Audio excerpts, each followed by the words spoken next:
it. It's plus 2.5. Jets at home. I'll start with Frankie.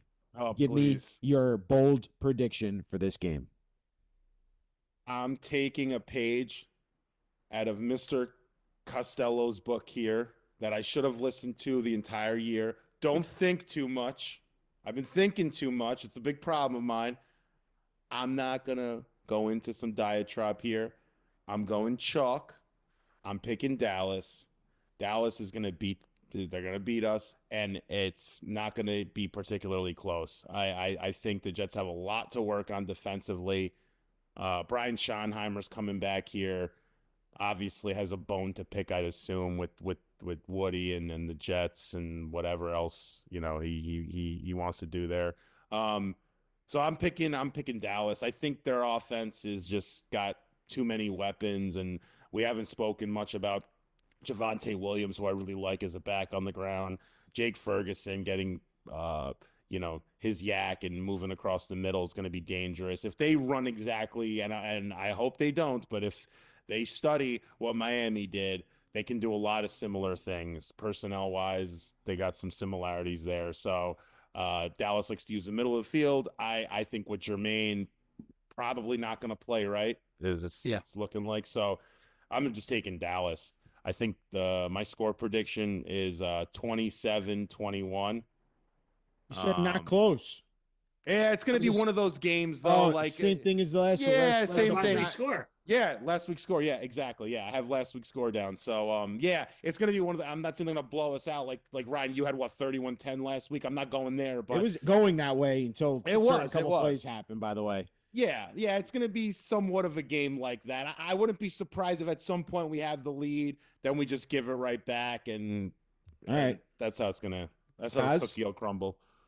This is the first time I've thought the Jets could win now that Frankie's going against them, Ryan. I feel Well, I'm like 0-4, so you can't. I know. Right now I'm kind of like, oh well, this could be the Jets week. 2019 all Um, over again. I'm shocked that it's only 2.5. Same. The Cowboys defense is Again, bad, Dallas only has fellas. one win, but I'm shocked. They made No, I'm Russell going Wilson look Cowboys. good. They did. I'm going Cowboys here. I think you know, I think they need this one. They've only got one win too. So I think I don't think it'll be particularly close. I'm gonna go 35-23. I'll Mm. go with. I think Dak's gonna have his way with the Jets defense and carve them up. So yeah, 0-5 would be tough, guys. That's you know, he'd be Aaron Glenn will be the first Jets coach to ever start his career 0-5. They went 0-5 in 2000, obviously, or 2020 rather, when they went 2-14. But even around here, 0-5 hasn't happened too often. It's pretty close to what Mark Hale said you would pick, Kaz. He said you would pick them by 2 scores for Cowboys. Yeah. I think we're all going to be on the Cowboys here. I really wanted to Oh pick. Pick it, man, I'm Jets, really Ryan. thinking Come Jets now. I wanted. Ryan, I I'm wanted. 0-4. Ryan, if there's any game they're gonna win, it's this one. I wanted I'm to the pick jinx them. on this team. I So really I wanted to pick them this week. I honestly did because I think the Cowboys defense is really an issue. But this Jets defense, we can't ignore this, guys.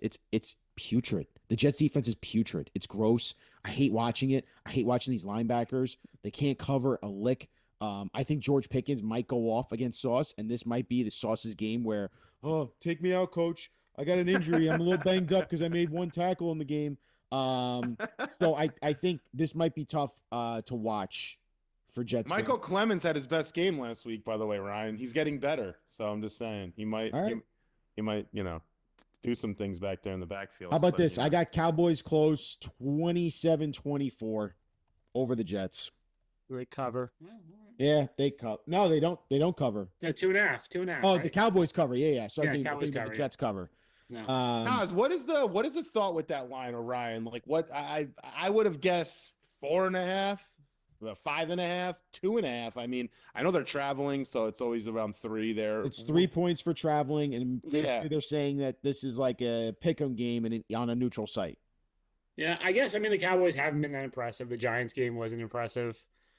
True. I don't know. I mean, I also think there is a I've heard this theory from gamblers before that whenever a team has a 0, when it gets deeper into the season, you bet on that team. So if a team Mm. is 0 and whatever, or a team is whatever and 0, like you bet against that zero is going to disappear. No one's going undefeated. No one's losing every game. So you start. So maybe maybe they're seeing something in Vegas and the Jets that we're not seeing.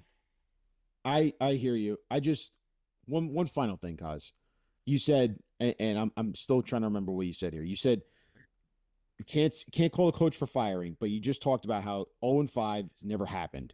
It doesn't happen often. Yeah. There's no way you thought this team was going to be 0-5.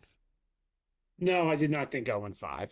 Like when I think the way I looked at the schedule was the first 6 games, right? That takes us through next week through Denver in London, because then Carolina, Cincinnati was like a completely different game than it did in August. But like those first 6 games, you're like, okay, I think a really good season for them would have been 3-3 through 6 games. I'm like, if you can figure out a way to win 3 of those games, that's great. 2-4 is more likely. And I thought 1-5 was possible. No, I thought they'd get one of Pittsburgh or Miami or Dallas. Honestly, I think I would throw Dallas in there too. I think those were the three. I say, okay, they can win one of those. So maybe they win the Dallas one, and avoid the 0-5 start. But I think Denver's going to be tough in London. So that was my thinking. Guys, let me ask you a question. And then in general, I mean, if this team finishes 2-15, let's just say, and they're looking good in spots, but overall, it's really not looking that pretty. This team, and we need to talk about this now. We have a lot of shows, I guess, or content to be made about this stuff, but is this staff, do you actually think, Kaz, that this staff could be on the hot seat to a degree? Or is Glenn, being that he was a former Jet, that relationship with Woody, I feel like he's going to be here for at least a year and a half. I can't see him. Yeah, You're doing it, I Frankie. can't. Brian, it's a relevant question. I know I'm doing it, but it's a little bit relevant. No? I can't envision a scenario where Glenn isn't here next year. Yeah. I just don't see that happening. I also I haven't gotten it strong enough where I could report it, but I've heard what his salary is. And his salary is a lot more than I've ever heard a Jets head coach being paid.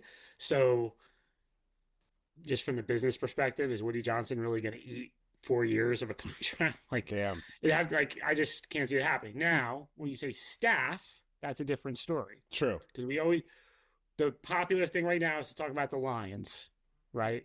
And the Lions started 0-8. They went 3-13-1. Well, Anthony Lynn was the offensive coordinator for the Lions in 2021. Anthony Lynn got fired after the first season, and then Ben Johnson became the offensive coordinator in 2022. So Steve Wilks, right? If they're 2-15, yeah, like Steve Wilks is probably going to be gone.